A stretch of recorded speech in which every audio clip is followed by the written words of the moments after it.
देश के पूर्व प्रधानमंत्री अटल बिहारी वाजपेयी की आज तीसरी पुण्यतिथि है। 5 दशकों तक राजनीति में सक्रिय रहे अटल बिहारी वाजपेयी को राजनीति का अजात शत्रु भी कहा जाता है। वो 3 बार भारत के प्रधानमंत्री बने। भाजपा में एक उदार चेहरे के रूप में पहचान रखने वाले वाजपेयी जी के जीवन से जुड़े कई ऐसे किस्से हैं जिसे देश हमेशा याद रखेगा। एक ऐसा ही किस्सा है उनके जीवन से जुड़े 13 नंबर का। यूं तो 13 नंबर को अक्सर लोग अच्छा नहीं मानते हैं, लेकिन अटल बिहारी वाजपेयी की जिंदगी में 13 नंबर ने खूब खेल खेला है। अटल बिहारी वाजपेयी ने 1996 में पहली बार प्रधानमंत्री पद की शपथ ली, लेकिन बहुमत साबित न होने पर 13 दिन बाद सरकार गिर गई।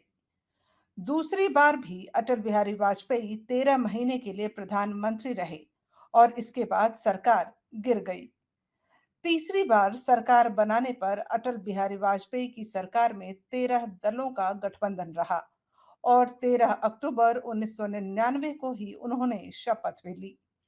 तीसरी बार 13 अक्टूबर को शपथ न लेने के लिए लोगों ने मना किया, लेकिन अटल जी नहीं माने और यह सरकार पूरे 5 साल तक चली। अटल जी के बारे में यह भी कहा जाता है कि विपक्षी दल भी उनके कायल थे। विरोधी भी उनकी वाक्पटुता और तर्कों पर मुरीद हो जाया करते थे। कि भारतीय जनता पार्टी को व्यापक जन समर्थन प्राप्त नहीं है। Cow belt, I don't know where where cow belt है, काऊ बेल्ट का समर्थन है। जो जो जो काऊ बेल्ट जिससे कहा जाता है उसको इस तरह से सदन में उल्लेखित करना। किस क्षेत्र की आप बात कर रहे हैं? हरियाणा में हम हरियाणा में जीते, हमने कर्नाटक में समर्थन प्राप्त किया है। और ये ठीक है कि केरल में और तमिलनाडु में हम उतने शक्तिशाली नहीं है, मगर हमारा संगठन है। पश्चिम बंगाल में भी हमें 10% से थोड़ा कम वोट मिला हुआ है। अगर आप वोट की बात करते हैं तो फिर 10% वोट की बात करिए। 1994 में केंद्र की कांग्रेस सरकार ने संयुक्त राष्ट्र मानवाधिकार आयोग में भारत का पक्ष रखने वाले प्रतिनिधिमंडल की नुमाइंदगी अटल जी को सौंपी थी। तब इस बात को लेकर बेहद आश्चर्य भी हुआ था।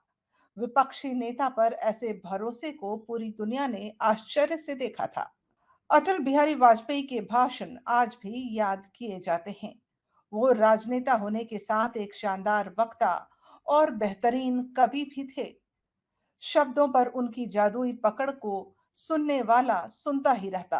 कल कल करते आज हाथ से निकले सारे, भूत भविष्यत की चिंता में वर्तमान की बाजी हारे।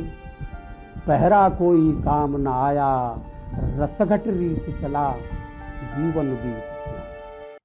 एक से बढ़कर एक रचनाएं, कवि हृदय, लेकिन इरादे अटल थे।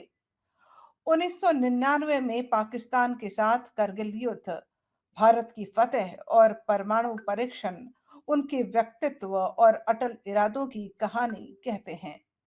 यह आश्चर्य है कि परमाणु परीक्षण की भी आलोचना की गई। पूछा गया देश के सामने कौन सा खतरा था। मैं 1974 में सदन में था जब श्रीमती इंदिरा गांधी के नेतृत्व में परमाणु परीक्षण किया गया था। हमने उसका स्वागत किया था, प्रतिपक्ष में थे फिर भी स्वागत किया था, क्योंकि देश की रक्षा के लिए वो किया गया था।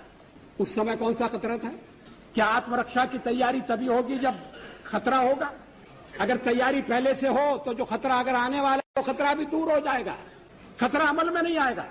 और इसीलिए हमने परमाणु परीक्षण करने का फैसला किया। हमारे कार्यक्रम का अंग है, उसमें लिखा हुआ है। क्या रक्षा के मामले में हमें आत्मनिर्भर नहीं होना चाहिए? केवल एक पड़ोसी नहीं, हमारे अनेक पड़ोसी हैं। आपको बता दें कि साल 2018 में एक लंबी बीमारी से जूझने के बाद अटल जी ने दिल्ली एम्स अस्पताल में आखिरी सांस ली थी।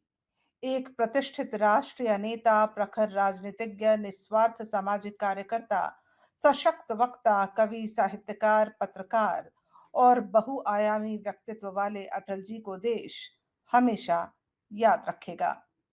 ब्यूरो रिपोर्ट, नेशनल खबर।